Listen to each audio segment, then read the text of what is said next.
helping students and healthcare professionals not just survive, but thrive with a purpose. This is the CMDA Student Pulse podcast with your host, Bill Reichart, National Director of CMDA Campus Ministries. Well, welcome to another episode of CMDA's Student Pulse podcast. I'm Bill Reichart, National Director with Campus and Community Ministries here at CMDA. And my guest today is Matt Lynch. Matt, thanks for joining me. Thanks for having me, Bill. Well, Matt, before we dive in, let me give a little bio, a little introduction to who you are. You're from Atlanta, Georgia. You just completed undergraduate school at UGA. Go Bulldogs, right? But you're going to be starting medical school at University of Florida, Gainesville. So you're going to Gator Country, which that warrants a little explanation. But you say you're interested, in, of course, in global health and caring for refugees in particular, and we're going to touch on that topic a little bit in our conversation. And what we're going to talk about today is your summer experience. The preceptorship that you had a chance to experience with the Medical Strategic Network, and I'm going to kind of hear about that and the impact it made in your life, and so I'm glad you're able to spend some time before classes get started, because you are just about in the orientation phase, right? That's right. Yeah. Yeah. You just arrived on campus, so you're adjusting to a new life there in Gainesville. Yes, it's true. So I'm grateful for the past summer that I've had gearing up for school, and right now literally just moved into Gainesville 2 days ago. So this is new bedroom. That's my class behind me. Just getting settled in. All right. Well, sounds like you got a good place to have this conversation. So let's talk a little bit about the context of what brought you to this point.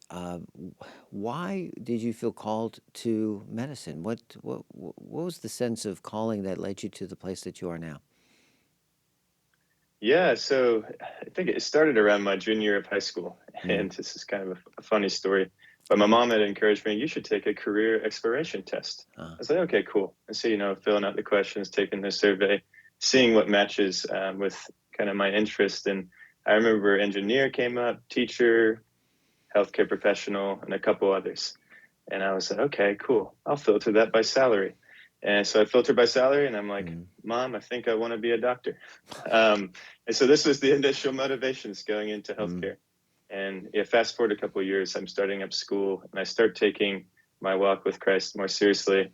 And my motivations that were shallow get flipped on their head. And I start to realize, wow, actually, God has built me and created my character in a way to where I love connecting with people. And I think, I could use a career in healthcare to and leverage it for his glory, and I would enjoy it. So motivations have changed over the years, but I'm just right now pumped to have those one-on-one relationships with patients and help them to make the best of their situation and their health.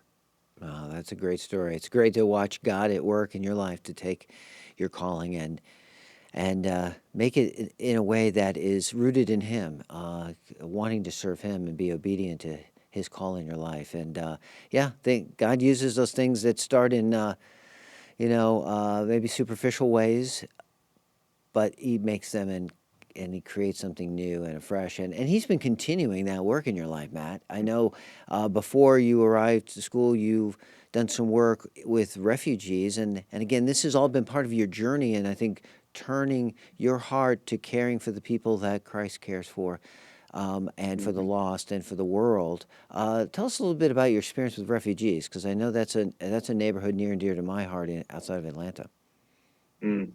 Yes, so I'll back up a little bit. So we're starting college, as I mentioned earlier, starting to take my faith seriously, and the Great Commission just stood out on the page at the end of Matthew for me, the book of Matthew, and I started thinking about, well, how can I care and reach the nations as a college student in Athens, Georgia, and this was a pretty obvious, wow, there's a lot of international students at my school. That's a cool opportunity. So anyways, start making friends with international students and just fell in love with different cultures, whether that's trying different foods, talking about worldviews, and just hearing like how I see things similarly or differently than them. And one thing leads to another, and I'm helping lead an international student ministry with my church. And so that's kind of when I just got this interest in a global, just friendships with people that are international. Mm-hmm. And then I got connected with this clinic that you're alluding to, or this place in Clarkston, Georgia, just outside of Atlanta, and there's a new clinic that had opened up that's serving refugees there. And so I interned with them one summer, and man, God just did some more work in my heart, hearing stories of refugees who have had to leave their home, leave their family, their friends, and come across seas to the U.S. in this case, and are trying to integrate into society, trying to learn what does life look like in this weird new American context. And man, my heart shattered for all the different things they've been through in the past, and even the tough challenges ahead in the States. So that's, and now I'm just so excited to be able to go to school and learn how to take care of the human body physically, and hopefully use that to care for refugees one day. Stay with us. More Student Pulse podcast in just a moment.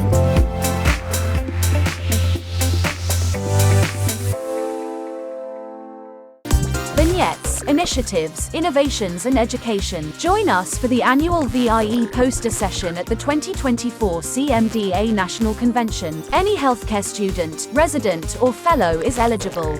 Submit your abstract before December 3rd. It's your chance to showcase your research on a wide variety of healthcare topics and be eligible to win prizes and recognition. Enter now at cmda.org/VIE.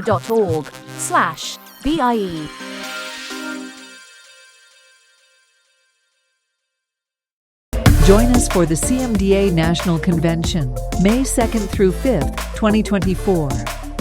Hear from Will Graham, Executive VP of the Billy Graham Evangelistic Association, Ashley Chapman, President and CEO of the Alliance for Freedom, Restoration, and Justice, Senior Pastor of Oak Cliff Bible Fellowship, author and world-renowned speaker, Dr. Tony Evans, Dr. Lydia Dugdale, Director for the Center for Medical Ethics at Columbia University, Dr. Far Curlin, Trent Professor of Medical Humanities, Medicine, and Divinity at Duke University, and Reverend Stan Key, our 2024 conference Bible teacher. Don't miss this opportunity for the lowest price. Register today. Well, that's right. I mean, certainly you're going to be learning the skills to treat people, the physicality, through medicine. But it's more than just that. It's treating the whole person, isn't it? Mm-hmm. And that kind of will dovetail to what you just came back from, which was this preceptorship, which deals with kind of a whole person care model. First of all, before we dive in, what is Medical Strategic Network, or what is this summer preceptorship that you were involved in? Yes. So Medical Strategic Network it's an organization that essentially functions to equip healthcare professionals and students on how to reach their spheres of influence for Jesus. And there's two main components of Medical Strategic Network. First is these conferences they do throughout the year across the country, where it's a few days, and students and professionals in that area can come and learn how to assess and address the spiritual needs of patients. And the second thing is what I just got back from doing this past summer. It's a 1-month preceptorship, and it's hosted in Southern California.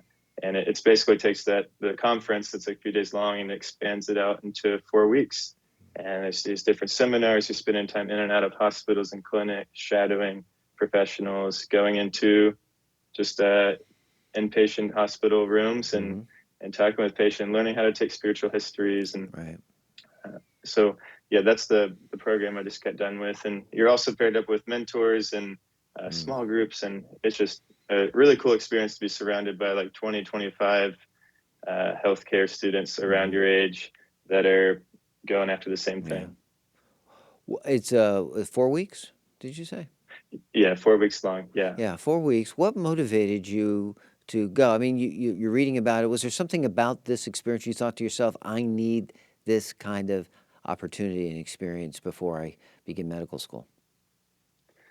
Yeah, well, it wasn't even on my radar at all for a while, but I'd been going to this conference called Global Missions Health Conference, and Okay. and I run into the director of Medical Strategic Network. His name's Bob, and he's talking to me about the program. And honestly, I walked away from that conversation thinking, "Wow, that sounds like a summer camp for Christian healthcare students, and Yeah. it's located in Southern California. How Not do I too sign bad. up?" Yeah, that's right. And but also, as I kind of mentioned earlier, like what motivated me to go was the thought of, wow, I get to work with and learn from and shadow like several seasoned healthcare professionals who love Jesus and see what it looks like for them to live out their faith in their different niches and fields. So that's what won me over. But being in Southern California for Christian summer camp, I was like, I'm down with that too. Okay. Whatever it takes, whatever it takes. But you came through it. Looking at it from the other side, what were some of the key takeaways? What were some things that you just walked away with thinking, wow, I'm really glad I experienced that. I'm really glad I learned about that. Yeah, sure. And I think it was big for me to realize spiritual care is simple. It's really simple, just like taking normal physical care of someone or taking a normal history. You're asking questions, you're making diagnosis, and you're prescribing a treatment. That was a huge takeaway. And realizing that it's also ethical. Patients feel more well cared for when you address emotional and spiritual needs. And that's big. So when you're a student or even a resident or a fellow, you're not quite at the top of the the ladder. So you can maybe feel a little uncomfortable doing things that are culturally not normal, like talking about spiritual things with patients. But to go in experiencing and seeing other healthcare professionals doing that, and that patients receive it well, and that it helps their health outcomes. That was big for me. And another big takeaway was this analogy of rocking peaches versus harvesting corn. And I'll elaborate on that. Yeah, please. This is someone was talking about this in one of the seminars in the morning. And he said, when we're meeting someone everyone's on their own spiritual journey, right? And if we're trying to minister to their spiritual needs, we're rocking peaches and not harvesting corn. I'll start with the corn. I don't have a lot of experience, but when let's say you're out in a cornfield and you want to go grab it, you grab it by the ear and you twist it and kind of pull it off. It's more of an aggressive maneuver. Whereas when you're rocking peaches, you go up to a tree. I'm from Georgia, the peach state. I have a little bit more experience with this. And you just go and feel, is the peach, and you just rock it a little bit and see, is it ready to come off? And if you rock a little bit, it's ready to eat and comes right off. And the same thing with just ministering and caring for people's spiritual needs in general, or specifically patients in this context. God is already doing something in their heart. God is already working in them. And how can we join them there? And if they're not ready to talk about spiritual things, then you just take a step back. You don't need to go and rip the corn off. But we're just joining God in what he's already doing. I think that's really important. It takes the pressure off of us. We're not, I'll often use the analogy, we're not just backing up the gospel dump truck and just, dumping everything. Right. We're involving ourselves in cooperation with the work of the Holy Spirit as to, how we might move, that person might move a little closer to a point of decision. And it may or may not happen in the encounter we have, but we're integral part of that process as God seeks to use it. And I think it allows us to focus more on that patient rather than on worrying about what's going to happen spiritually.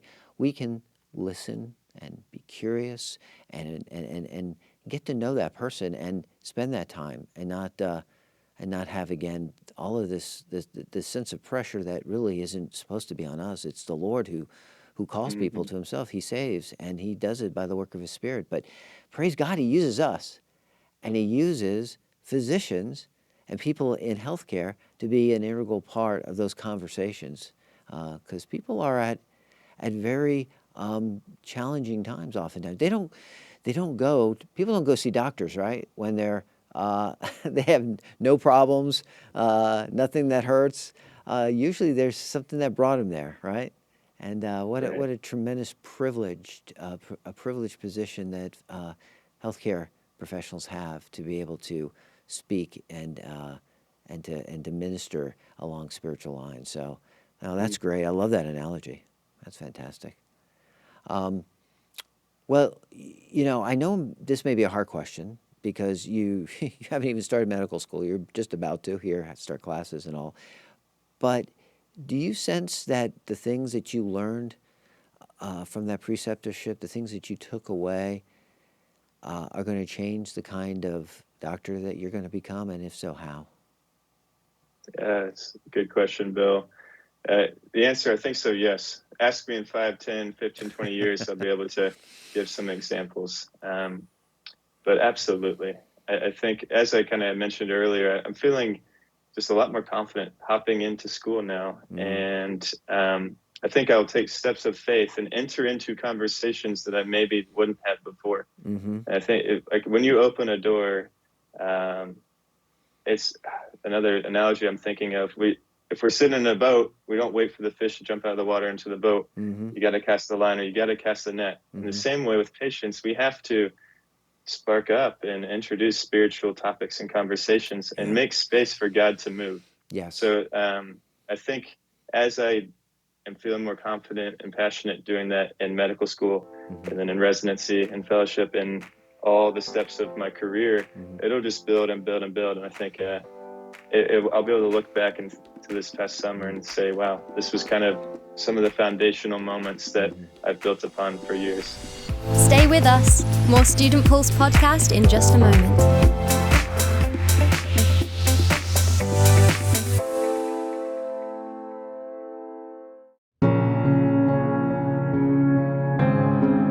We're going to continue to advocate for life at the beginning, advocate for life at the end, and advocate for biblical sexuality in between. Healthcare professionals face a lot of challenges today. The most challenging issue that healthcare professionals of faith face today is the assault to our rights of conscience and their ability to practice medicine according to their own medical judgment. True to 2 Timothy chapter 3, verses 1 through 5, wickedness is increasing. But God has placed you in the earth at this particular time to be his voice and his witness to such a time as this. So I ask you to join our advocacy team here at CMDA. We want to educate, encourage, and equip our members to be involved in these various advocacy efforts.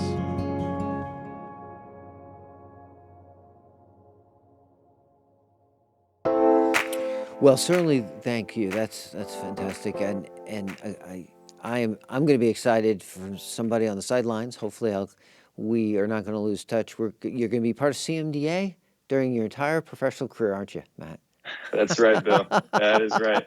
So, with that in mind, I'll have a front row seat to watch God at work in your life and in and through your career. And I believe with you the same things you said. I believe it's going to be it's setting you on a trajectory unlike anything you'd ever anticipate or expected, and it's going to be exciting to watch. Well, needless to say, you don't have to do this before you go to medical school. There were students who were in medicine and dentistry and other professions who were there. So those listening, our audience are students, medical and dental students. They're listening to this. They're thinking, wow, that might be something I'd like to check out. We're going to put links in show notes so we can get them to the website. But more than that, speak to them, maybe encourage them or exhort them to, why they should go, why they should set aside that 4 weeks, spend some money, spend time. Time is probably a more valuable commodity, and invest themselves for the next preceptorship in summer of 2024. Yeah, I think medical schools, nursing schools, PA schools, PT, whatever, any healthcare professional school, the focus is, training us to take care of the physical body, which is wonderful. But one often neglected and very important thing is, how do we care for someone's emotional or spiritual needs? Right. And so this 1 month program is an awesome opportunity to help take your care to that next level, and take the highest quality, most holistic care of patients. And yeah, to speak to time and money, these are valid and real barriers. I'll address time first. So yeah, I guess depending on the program, you may have a couple weeks for summer. Some medical schools, after your first year, you have 8 to 10 weeks, but it's worth it. It's a worthwhile investment, like I talked about earlier. It's going to last for years to come. Yeah. And residencies or maybe hospitals or jobs that you're looking to apply for are starting to recognize more and more these days the value of whole person care. Yes. So it's not like I'm doing this and it's not going to be beneficial for my resume at all. That's not true. And at the end of the day, we have to trust God. He's bigger than your residency match day. He's bigger than that job interview. If he's leading you to go do a program, this program or a program like this, then go. He's going to provide, and he's going to, he'll get you where he wants you to go. And to talk about money, it costs money to travel. For me, I was traveling from Atlanta to 60 miles outside of Los Angeles, and I had to pay for housing there and pay for food and such. And as students, we don't have a job or an income. We're just taking out more and more loans. So yes, valid concern, but like I did and most of the students in the program is Medical Strategic Network encourages you to raise money, to ask your friends, your family, your church to get behind you in this and to help pay for these costs. And so that can be daunting or even uncomfortable to ask people for money. But I found in my experience that it's a way to let people into what God is doing in your life, where he's leading you, and a cool opportunity to tell them about Jesus and why you love him. And this is why I want to do this program as opposed to research, why I want to do this program as opposed to something that might be the normal next step for a medical student. So I think it's worth it. God will take care of you. He'll take care of the money too. Medical Strategic Network will coach you on how to raise money if you decide to go that route. You just have to trust them. Oh, well, I think you've answered all the questions. And didn't ask you this before our time together, but would it be all right if we put an email or something in the show notes if people wanted to reach out and had more questions? Yeah, absolutely. Okay. Go for it.